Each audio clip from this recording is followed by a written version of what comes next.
This is appreciation untuk komen-komen terbaik Horror Gang.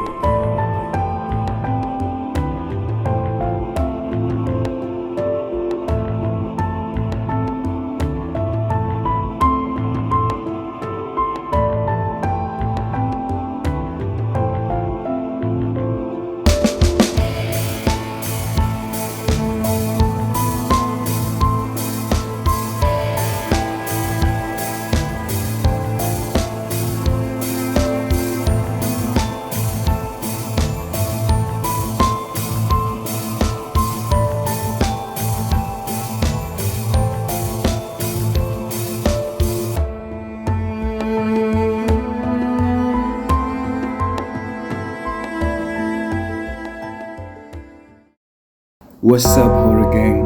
As you guys can see at the beginning of the video is me appreciate my Horror Gang sebab komen-komen korang sebenarnya menyebabkan kita a little bit different than horror storyteller yang lain, because komen korang sebenarnya sangat, I don't know, priceless to me.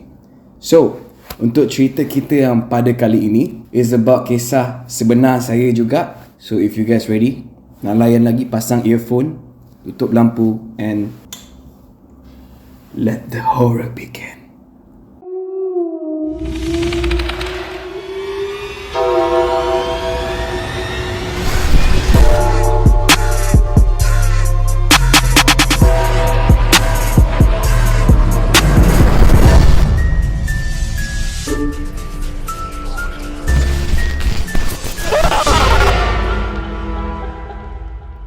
So, cerita untuk kali ini, let's take back way to tahun 2009. Pada ketika itu, saya berusia 17 ke 18 tahun. I actually kerja sebagai seorang barista di Starbucks KLIA. Saya pula tinggal sebenarnya berdekatan dengan Pantai Bagan Lalang. Okay, I takkan nak bagi alamat sebenar kan.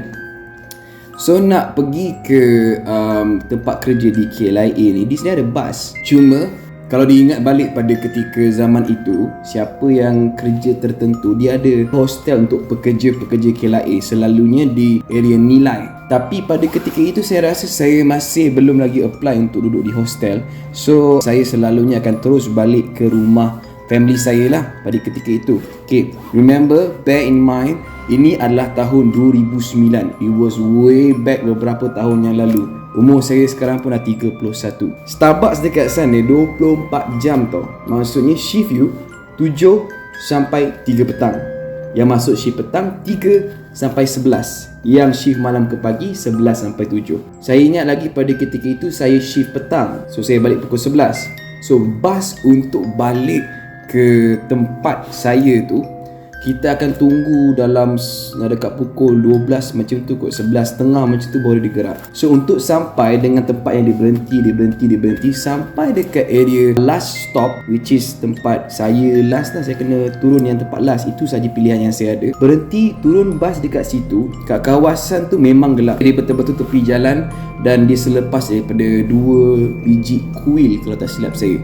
So saya akan arrive kat situ dalam pukul 1 pagi macam tu. That is how far is my house. So saya kena berjalan kaki lagi. Kalau naik kereta sekejap lah sampai ke rumah saya. Tapi sebabkan saya kena berjalan kaki, saya kena hiburkan diri lah sambil-sambil jalan tu kan. So pada sekarang punya kawasan rumah saya itu dah berbeza sangat-sangat lah. Kalau you guys dapat tengok dalam footage ni, tak ada tau pada ketika itu lampu-lampu, kedai-kedai kat tepi. Perumahan yang sebelah kiri ni pun kalau korang tengok sebenarnya masih baru. So pada ketika itu semua adalah semak samun, hutan-hutan, dan lampu-lampu jalan memang tak ada. So saya jalan sorang-sorang lah.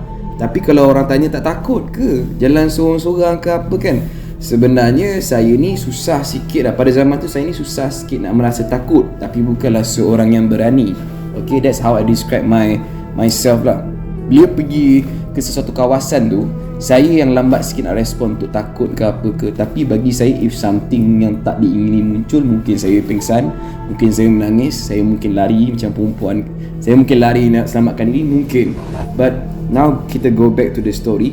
So pada malam itu dalam pukul 1 pagi macam tu, saya rasa Sedang berjalan kaki nak ke rumah saya tu pun, saya perlu lintas jalan lagi. Sebab kalau saya turun daripada bas sebelah sini, saya kena lintas ke jalan sebelah sana. Sebelah sini, saya akan kena lintas sebelah sana. So bila jalan, pada ketika itu zaman-zaman saya mula nak menceburi dalam bidang tarian. So saya banyak macam sambil-sambil buka lagu kat phone. Zaman-zaman tu manalah nak ada sangat macam earphone zaman sekarang kan. So buka lagu kat phone kadang-kadang. Sambil-sambil tu macam kita jalan, kita just happykan diri, kita just hiburkan diri. So bila saya jalan, saya cross the road, sebelah kanan saya akan lalui satu jalan yang macam mana explain yang di bawah dia ada tasik. Senang cerita lah, belah kanan ni ada tasik. Okay, kalau you guys dapat tengok footage ni, so nampak tasik kat depan tu. Okay, so saya sedang lalu dekat situ dalam pukul 1 pagi tu lah. But dalam keadaan saya cakap tadi, saya tengah hiburkan diri, seronok. Kemudian saya ternampak satu orang lah, senang cerita kan, nak kata satu jasad ke apa ke, tidak, tapi dia seorang orang tua yang saya susah nak gambarkan dia tau. Dia macam, saya boleh panggil dia macam wak-wak. Okay, korang biasa tengok cerita apa ni tak, siapa saya lupa nama dia, Yayan, saya lupa, yang pelakon untuk Mat Kilau. Dia pelakon pada Mat Kilau, dia pernah berlakon untuk cerita John Wick, dia berlakon cerita Red Redemption tu, saya lupa, yang stuntman tu. Okay, kita imagine muka dia tapi lebih tinggi, kemudian dia lebih tua, bersongkok hitam, baju dia baju macam yang macam berkola, tapi berkola kita tahu macam gelandangan ataupun orang yang dah lama tak tukar baju, lusuh macam tu. Kemudian saya tak perasan tentang seluar dia lah. Dia juga mempunyai macam ada uncang dekat belakang dia. Kalau kita biasa tengok cerita kartun, bila merajuk nak lari pada rumah kan dia suka bungkus barang macam tu kan. Macam tu, dia ada uncang tu dekat belakang dia. Tapi pada malam itu saya nampak that person dekat dalam tasik tu. So maksudnya saya berada di jalan atas. Dekat bawah ni adalah tasik daripada kawasan perumahan sebelah sana. Laluan ni akan masuk bawah jalan ni, akan keluar ke perumahan sebelah sana. Pada ketika itu tak ada perumahan lagi. So maksudnya kita faham bawah itu adalah tempat laluan air. So pakcik itu berada di bawah, maksudnya saya boleh tengok daripada bawah. Sambil saya tengah berhibur, saya nampak pakcik tu. Saya nampak wak tadi tu. So bila saya nampak dia, saya macam pandang dia. Saya merasakan zaman-zaman saya suka have fun, saya memang friendly, saya suka tegur orang, usik orang dan sebagainya. Itu zaman-zaman tu lah. So I was hoping that pakcik look at me and I was like, apa tu? Tapi pakcik tu langsung tak pandang saya. Kedua-dua mata pakcik ni terpaku pandang dekat bawah lorong tu, dan muka dia sebenarnya macam ni.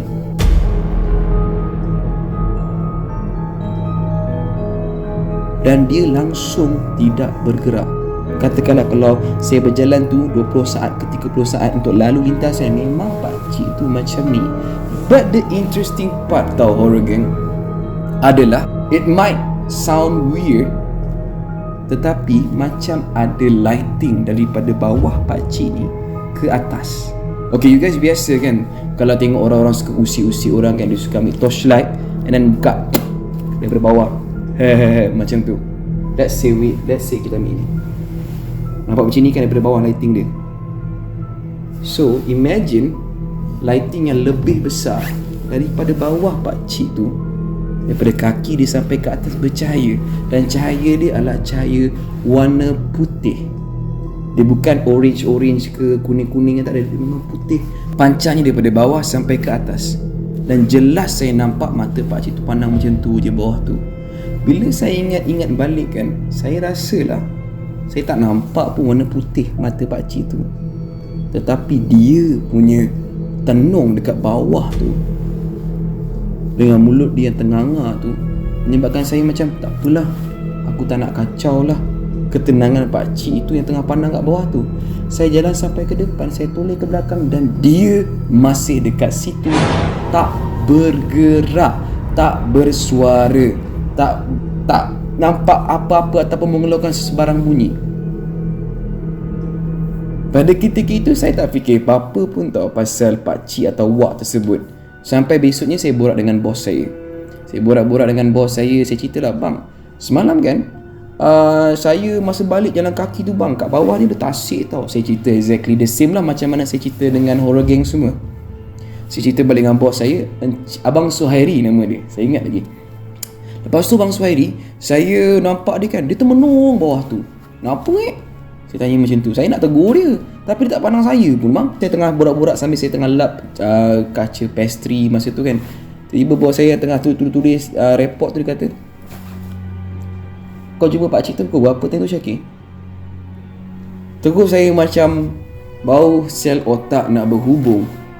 Like what the heck? Nasib baik aku tak tegur. Makna ni kat sini horror gang, is that a manusia? Satu, mana datang cahaya daripada bawah? Dua, kenapa duduk di bawah tasik, tempat laluan tasik, lorong nak pergi ke tasik sebelah sana, dan dia termenung dan tak bergerak?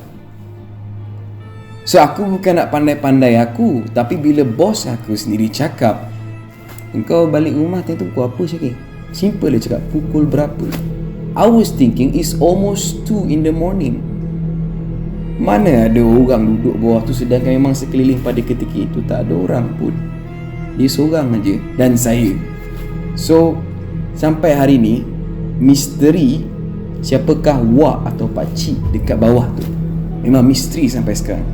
Cuma saya ada revisit balik kan, kalau korang dapat tengok footage-footage yang saya share ni, sebenarnya pada hari yang saya pergi balik tu memang saya tak nafikan rasa sangat seram, seriau. Bukanlah nak dibuat-buat, saya macam ignore. Tetapi bila saya sampai dekat tempat tu balik, saya try to zoom dan sebagainya, ada ada 2 kali bunyi pelik daripada bawah lorong tu. Dan dia bukan bunyi air tau, tapi bunyinya begitu.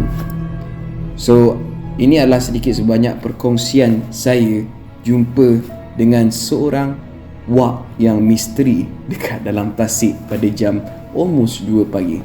So if you guys like this content, please do leave a like, it's free. Leave a very if you guys leave a very good comment, I will post it as appreciation for the next video. And for those yang masih belum subscribe, you guys can always subscribe and be part of the horror gang. And thank you so much for your support. God bless you and stay scared.